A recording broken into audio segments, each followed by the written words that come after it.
Dis donc, oui. Comment tu vas là? Ah, ça va. Toujours très affilé avec le thé, hein? En tout cas. Qu'est-ce que Ouais, ça va bien, ça va. un peu, hein? Déjà, mais qu'est-ce que là, c'est bien. Salut les gars. Ah, bonne arrivée. Alors, ça va bien? Comment ça va, Patricia? Ça va. Ça va, là, Ça va. Ben, prends place. Ben, à la place. Oui. Qu'est-ce que tu tiens là, Patricia? Ah, ça. Bon. Je l'ai amené pour partager un peu avec vous. Vous voyez, je suis allée faire mon test de sida. C'est génial.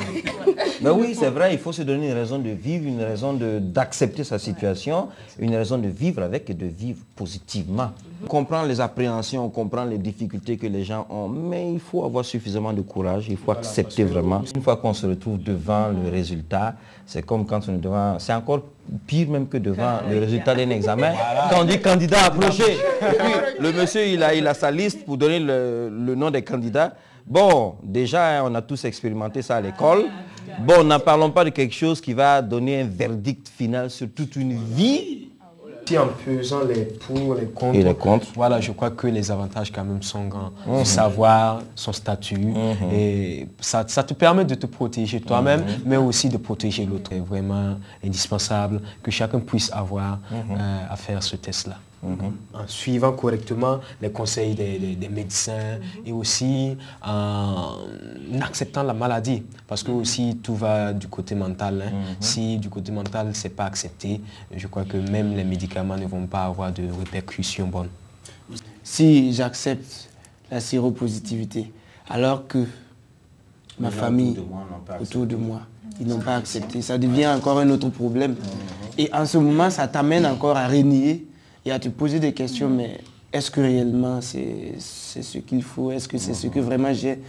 Donc en ce moment, tout le contexte est mis en compte. Il faut que l'entourage aussi puisse accepter que tu sois vraiment séropositif et puisse entrer avec toi dans le combat contre la négation de cette maladie. Sinon, vraiment, ça va être dur à supporter. Je suivais à la télé, on a montré une dame, elle dit, bon, pas montrer son visage, mais elle a dit qu'elle a peur de prononcer, puisque son test est positif. Comme elle expliquait à son mari, il va la rejeter et bon, lui demander de quitter la maison. Il y a une autre aussi qui dit qu'elle veut faire le test. Maintenant, comment convaincre son mari de venir? Puisque elle, si elle part faire le test, c'est pas s'il apprend, il va pas, ça va chauffer. Donc il y a ce problème, il faut que les gens essayent d'être plus compréhensifs et en tout cas de prendre un peu au sérieux, plus au sérieux le problème du sida et non pas rejeter les gens et essayer de comprendre ceux qui s'y connaissent, ceux qui acceptent la maladie. Par rapport à ça, j'ai eu à rencontrer des jeunes gens dans la ville. Et voilà, on a tenu à traiter un peu de ce sujet-là, un micro-trottoir, que je vais vous inviter à suivre.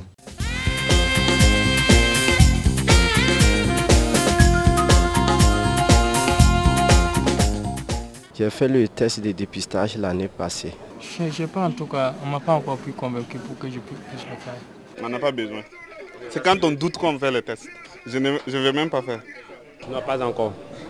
Bon, parce que j'ai pas envie de le faire, j'ai peur. J'ai déjà fait. J'attends d'avoir mes 18 ans avant de faire ça. Bon, franchement, pas encore. Bon, je n'ai pas l'âge. Non. Tu as quel âge? 17 ans. J'avais peur en tout cas. Bon, le premier jour, j'étais peur, mais au moins j'ai pu aller. J'ai eu du courage pour aller prendre mes résultats. J'étais confiante, oui. Bon, franchement dit, j'avais peur parce que je ne pouvais pas affronter ça. Ah, j'avais un peu peur. Bon, en tout cas, je ne m'inquiétais pas. Oh, je voulais mourir même. Si on me disait que mon résultat était séropositif, bon, vraiment, j'allais prendre mon courage à deux mains, quoi. Parce que bon, le sida même, c'est une maladie que les gens ont très peur de cette maladie. Mais il y a des maladies qui tuent plus que le sida, le paludisme par exemple. D'ici que je m'habitue à ce résultat, j'allais trop souffrir d'abord, j'allais m'imaginer comment la société allait se comporter avec moi. En tout cas, j'allais avoir peur, mais j'allais garder mon sang-froid pour attendre les conseils qu'allaient me donner les docteurs. C'est pas vrai. Ah, je ne sais pas comment faire de... Franchement, je n'aurais pas aimé imaginer. Je ne sais pas ce que j'allais faire. Ce ne sera pas facile, mais je vais faire avec. Je vais essayer de demander des conseils un peu partout. Puis essayer de comprendre et vivre comme eux. J'allais être étonnée. Étonnée. Pourquoi? Parce que franchement, parce qu'il n'y avait pas de raison à ce que ça soit positif. C'est fini pour moi comme ça. Ma vie est déjà... Je suis foutu. Je peux me suicider. Peut-être la nouvelle va me choquer, peut-être va m'aider davantage à ne pas faire mes rapports sexuels. Les rapports sexuels, quoi. Ça, c'est pas facile, hein, parce que je ne m'attendais pas à quelque chose comme ça. Si ça devient positif, donc c'est bizarre, quoi. Bon, si le résultat s'avérait positif, franchement dit, ça allait changer mon cours de vie parce que je n'allais pas pouvoir rester longtemps sur terre, quoi. Je pouvais aller me suicider, soit devenir fou, quoi. Vraiment, si on me disait ça, c'était pas bon pour moi, quoi. Mais comment je fais? Il faut que j'aie le courage pour prendre seulement. Ça allait me choquer un peu parce que vivant avec le VIH, tu sais vraiment que tu es condamné. Mais comme de nos jours, il y a les antirétroviraux, bon, grâce à Dieu, j'allais quand même me consoler avec ces comprimés. Après une test, on m'annonce que je suis séropositif. Bon, la première des choses, comme toute personne, bon, je serai découragé, quoi. Mais bon, avec les conseils d'un spécialiste, bon, je pense que je vais surmonter cela, quoi, et puis vivre comme les autres. J'allais me confier à ma maman et à mon partenaire. Si, ma famille. Bien sûr, parce que j'ai besoin de leur soutien aussi, qu'ils vont m'apporter. Non, je n'allais jamais faire ça, j'allais garder ça secret pour moi. Puisque le VIH n'est pas une fatalité, donc je pense qu'on peut partager ça et puis vivre en parfaite harmonie avec les autres, quoi. Enfin, intéressant. On remarque que la plupart des jeunes ont fait le test de dépistage, ce qui est déjà pas mal. Il y a certains aussi qui ne l'ont pas encore fait. Oui. Il faut les encourager à le faire. Voilà. Bon, on voit aussi que tout le monde naturellement était anxieux par rapport aux résultats. Oui. On n'a vraiment rien à se reprocher. Oui, même quand on n'a rien à se reprocher, quand même, on est anxieux quand les résultats sont... Qu'est-ce qu'on va nous... Exactement. Faut dire, tu vois, tu n'étais pas seul. Hein. C'est pareil pour tout le monde. Hein. Ah oui.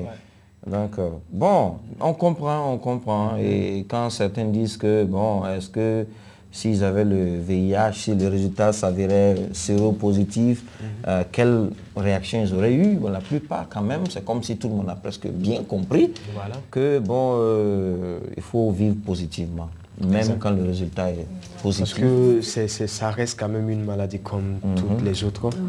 Et voilà, et c'est pas une fatalité, c'est pas une fin en soi. Il faudrait bien sûr dépasser ça, pouvoir vivre normalement comme les autres. Et donc je crois que leur réaction est quand même bonne. Et je me dis que dans cette vie positive, on peut être utile aux autres. Oui. En faisant de sa maladie quelque chose qui va aider les autres à ne pas rentrer dans les mêmes situations, quoi. Parce que quand on passe par des choses qui sont difficiles, et si vraiment on est conscient, on ne veut pas que les petits frères ou bien les amis passent par la même chose. Exactement. Et ça peut vraiment être quelque chose qui va nous amener à conseiller les amis, les uns et les autres, à faire très attention pour ne pas rentrer dans la même situation. De plus en plus, les jeunes commencent à comprendre ce que c'est que le VIH-Sida. Parce que vivre positivement devient un impératif. Une fois qu'on sait qu'on a le VIH-Sida, ça devient un impératif de vivre positivement. Non seulement pour soi-même, mais aussi pour les autres. Voilà. Vous voyez? Parce qu'il faut être conscient. Il faut être beaucoup plus conscient qu'avant. Parce qu'il ne faut pas se surinfecter. Il faut adopter une attitude saine, se préserver, ne pas infecter quelqu'un d'autre. Et ça, cela relève d'une responsabilité majeure. Je ne dis pas que les autres moments sont mauvais, mais lorsqu'on sent qu'on est désespéré, Dieu, il est amour. Il faut se tourner vers Dieu, il est miséricordieux. Il y en a qui ont contracté le virus, qui savent comment ils l'ont contracté. Ils savent qu'ils l'ont contracté par voie sexuelle, par la débauche, parce qu'ils ont vécu une vie sexuelle désorganisée, une vie sexuelle vraiment pas bien, et qu'ils le savent. Donc, quelque part, ils se disent, non, vraiment, je suis foutu. il y a toujours un espoir. Même pour celui qui a vécu dans une dépravation et qui s'est attrapé le sida, il y a toujours un espoir. Et Dieu, il est toujours fidèle. Et si tu es désolé, si tu es réellement soucieux et la maladie t'a fait entrer réellement dans une impasse que tu penses ne plus jamais ressortir, il faut regarder à lui. Jésus-Christ guérit toujours. Avec Dieu. Il sera toujours à nos côtés. Exactement. Et puis il n'a même pas dit que je ne vous abandonnerai pas, mais je ne vous abandonnerai jamais. Alors je vais vous inviter à suivre avec moi ce que la personne a eu à dire sur comment est-ce qu'il faut faire pour vivre avec le VIH si on le découvre. Oui.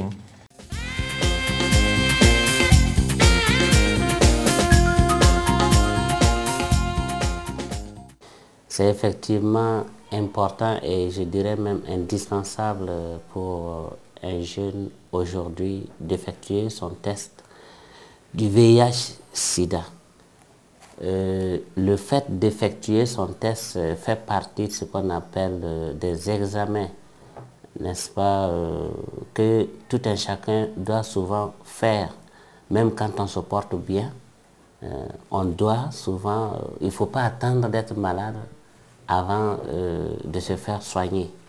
Et tout travailleur doit, une fois par an, faire un examen, un bilan général de son état de santé. Alors, maintenant, si nous revenons au sida qui est une pandémie, et aujourd'hui, au niveau du Burkina, nous avons une prévalence qui est assez prononcée.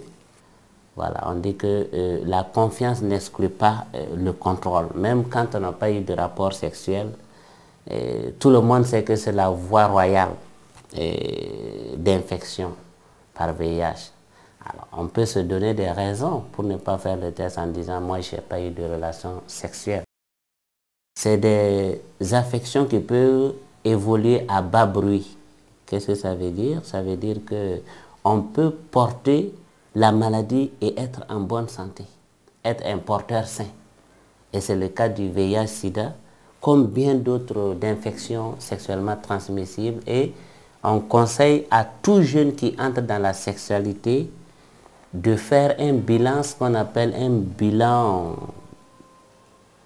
prénuptial. Quand on parle de bilan prénuptial, c'est juste avant le mariage, mais ce qui veut dire avant d'entrer dans le mariage, sinon dans la sexualité, on doit connaître son état de santé. Parce qu'il vaut mieux prévenir que guérir. Il vaut mieux savoir ce que l'on est. Et une fois que l'on connaît son ennemi, on l'a vaincu à moitié.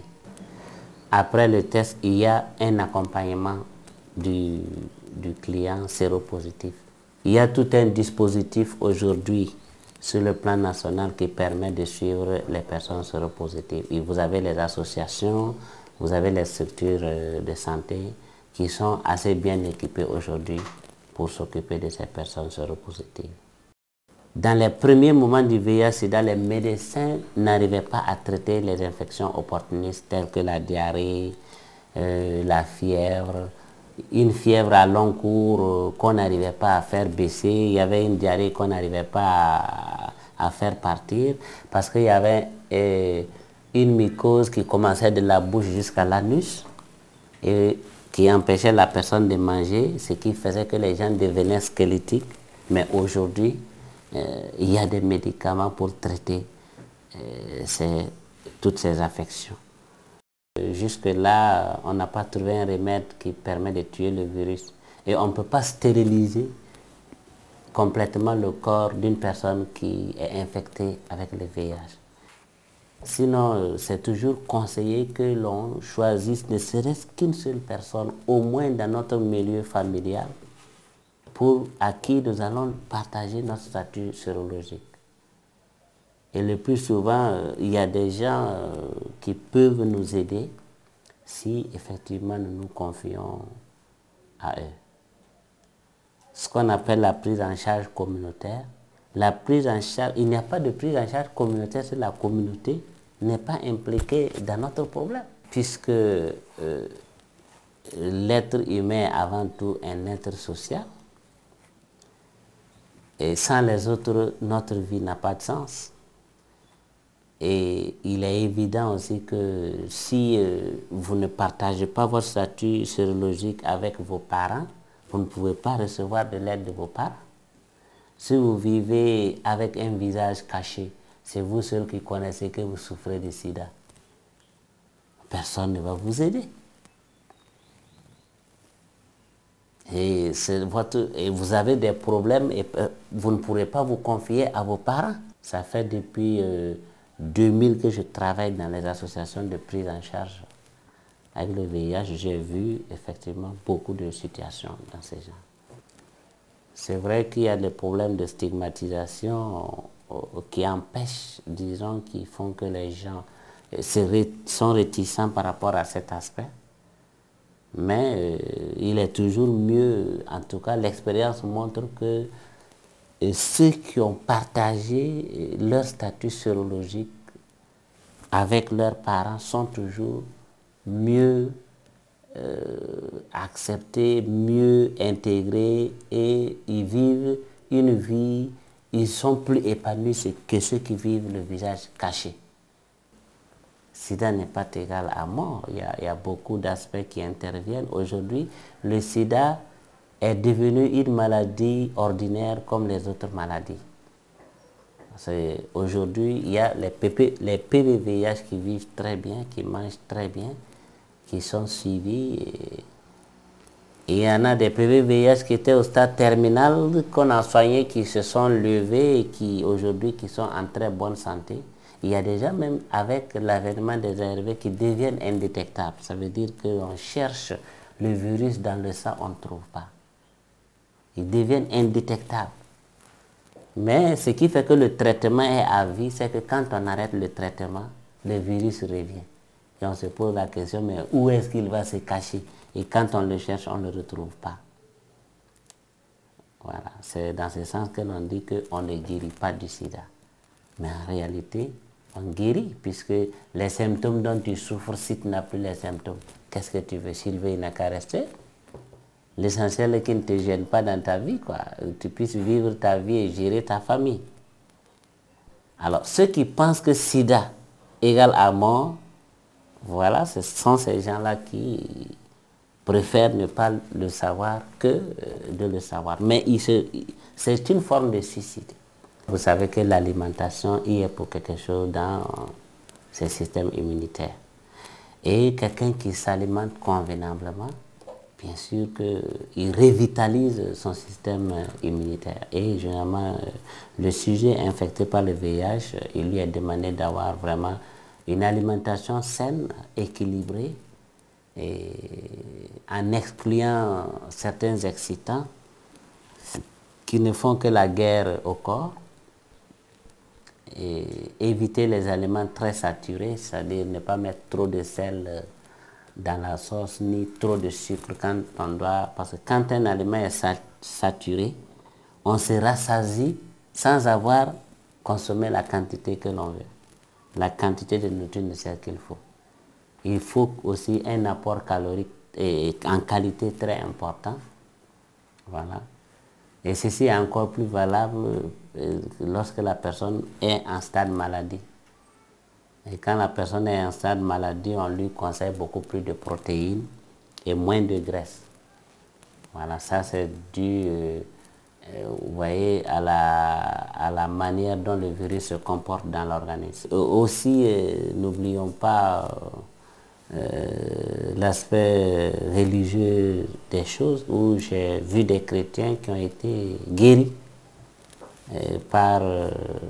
bien qu'ils étaient infectés par le VIH. Moi, j'ai vu ces exemples-là et je pense que c'est possible. D'autant plus que ces exemples existent. Ce n'est plus une question de croyance, il faut enregistrer et admettre. Voilà. C'est très bien que l'on puisse quand même partager sa sérologie avec les membres de sa famille. Pour être soutenu, pour être accompagné. Absolument. Et ça aide à vivre mieux. Presque tout le monde est informé du sida, de ce que le sida est. Et je pense que c'est vraiment très, très, très dangereux, ou même fatal, de ne pas faire le test de dépistage. Il y a des associations un peu partout qui œuvrent dans ce sens-là pour aider les gens à vivre mieux avec leur statut. Mais dans ces associations, il y a des personnes qui sont déjà malades, mais qui, de par leur maladie, de par leur statut, vraiment aident les autres, ceux-là qui nouvellement ont appris vraiment leur statut à mieux vivre, à ne pas se marginaliser, mais à accepter la maladie, à se faire accepter, parce que l'on peut vivre même avec cette maladie-là correctement. Donc je crois que dans ce sens-là, on peut vraiment faire du bien aux autres. Même en ayant le virus en soi. Et là, on rend service à la nation tout entière. Voilà. Quand soi-même on porte le virus et puis on a vécu avec, on vit avec positivement et on arrive à être épanoui, je pense que tous ceux qui sont dans cet état-là devraient se transformer en porte-parole. Ils doivent être la voix des sans-voix, comme disent certains philosophes, pour essayer d'encourager les autres, combattre la maladie. Je crois qu'il faut insister aussi sur le fait que les jeunes gens doivent passer au niveau des associations, ceux-là qui réellement viennent de découvrir leur statut, qu'ils partent prendre des conseils auprès de ces personnes-là pour mieux accepter la maladie, pour mieux se traiter aussi, parce que il y a aussi d'autres conseils pratiques qu'on va leur donner à propos de, bien sûr, de leur hygiène, aussi les arrivées qui seront données. Donc vraiment qu'ils ne négligent pas ces associations, ces ONG qui œuvrent dans ce sens-là. Et vous savez, il faut vraiment dire à tout le monde de faire vraiment le test de dépistage, parce qu'il est très très important pour la vie. Avant que je ne rencontre l'expert, c'est vrai, je savais qu'il fallait faire le test. Je me faisais confiance, mais après ces propos, vraiment, j'étais obligé de prendre la résolution. Et je vais inviter les autres aussi à faire comme moi. Prendre la résolution. Ce jour-là, et il m'en a parlé. Bon, on est allé ensemble. Ah bon, voilà un exemple à suivre.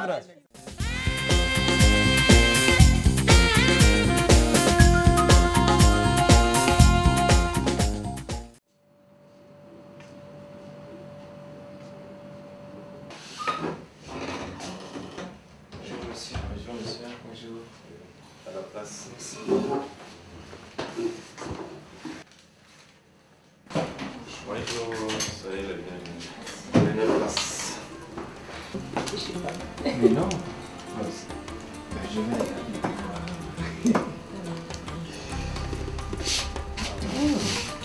Comment ils sont jolis.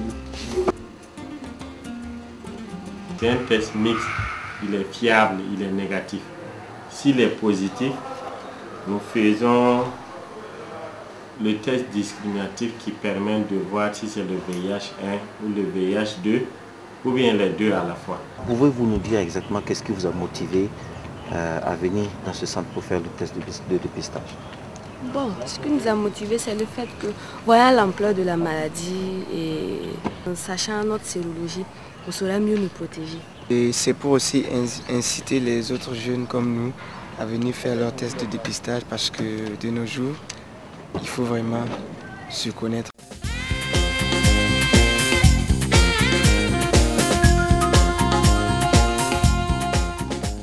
Quel que soit l'issue du résultat, l'essentiel, c'est qu'on puisse savoir le statut sérologique. C'est ça qui importe, quoi. Merci. Soyez les bienvenus.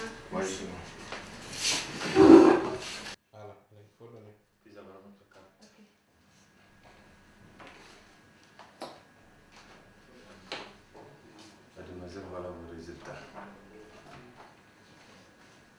Merci beaucoup. Voilà, bonne journée. À la prochaine. Ouais, non, merci beaucoup. Voilà, à la prochaine fois.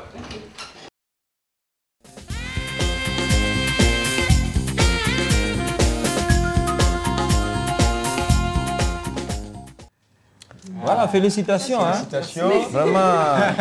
Vraiment, tu as félicitations. Bah oui, félicitations. C'est très bien. C'est une sage décision. C'est très bien. Je crois que maintenant que vous connaissez votre statut, il y a encore faudrait que vous puissiez vous entretenir ce statut-là. Ah oui, ah oui. Voilà, jusqu'à... Vous savez, c'est décidé, c'est comme ça et ça va être comme ça. Il vaut mieux faire son test et l'accepter. Il faut être prêt à accepter le résultat une fois qu'on décide d'aller. C'est vraiment très important. Vraiment, bravo. Oui, les appréhensions, les peurs, les doutes. Mais oui. Mais après, on est soulagé. Voilà. C'est une très bonne chose. C'est bien. Les résultats sont confidentiels. On vous remet votre enveloppe avec vos résultats à l'intérieur. On n'a pas besoin de divulguer ça à qui que ce soit. Même le monsieur qui fait le test, il ne sait pas à qui il a fait. Il n'y a que des numéros. Donc, c'est dire que quand même, votre intimité est respectée, votre confidentialité est respectée. Et voilà pourquoi c'est vraiment intéressant de faire le test. Oui. On n'a plus besoin de se cacher, on n'a plus besoin d'avoir peur. Hein. Et puis il y a de très bons conseils. On a vu que le monsieur vous a très bien conseillé. Il était sympa. Ah ben, tu vois, il vous met à l'aise là. Oui, on était vraiment à l'aise. S'il fallait amener tout le monde, ça allait être bien. Comme c'est confidentiel. Et aux vaillants qui ont fait le test. Voilà. Merci beaucoup.